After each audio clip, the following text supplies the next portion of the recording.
hayvanlarımız TEDAŞ'ın elektrik akımına kapıldı. Ağırımız hayvan doğruydu, zaten öbür videosu da var. Ağır gebe ineklerimiz 3 ağır gebe, ikisi burada. Biri de burada abim. TEDAŞ Aksan elektrik akımına kapıldı. Elektrik kablosunun kaçaklığı yüzünden abim.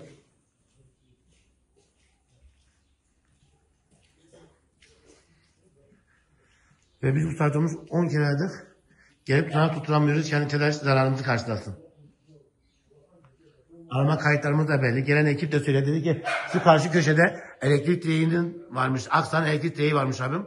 Oradan kopukluk olmuş ondan dolayı. Ve o kabloyu da göstereyim size.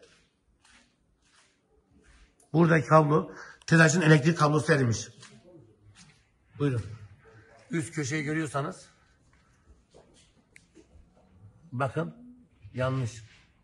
TEDAŞ'ın direği.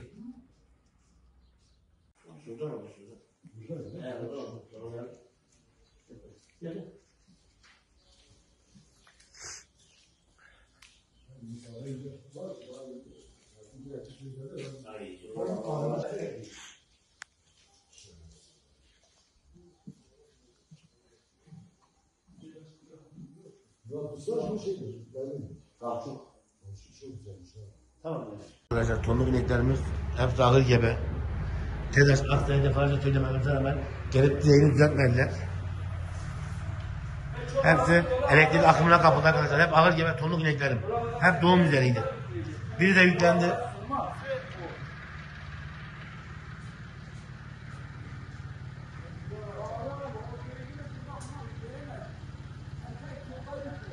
Zararımız büyük arkadaşlar.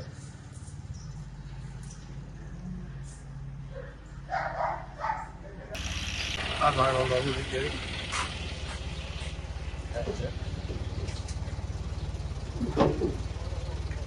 TEDAŞ'ın elektrik kablosu yüzde arkadaşlar. TEDAŞ'ın elektrik kablosunda kaçak varmış arkadaşlar. Temassızlık varmış. Bakın kısa devre yapmış. Kablolar da burada arkadaşlar. TEDAŞ ekipleri geldi attı. Direkten gelen kabloda kısa devre varmış arkadaşlar.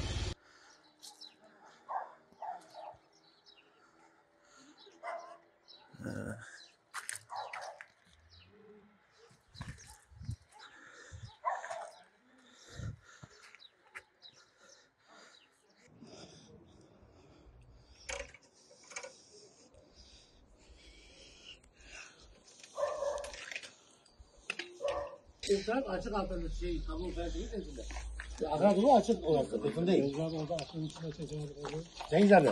O alt köşe var yakın içine giden. Burası açık ama. Ben kablo atıyor mu? Oradan gitsin kablo açık. Hiç mi yesin altına? Dikkat etsin oradan düşük bir kablo. Bak burada. Betonun içinde. Esmer. Betonda oradan Şeyde banyodan bir tane bırak oraya. O çıkacaksa. Oraya bırak bir tane uğraşıyorsun.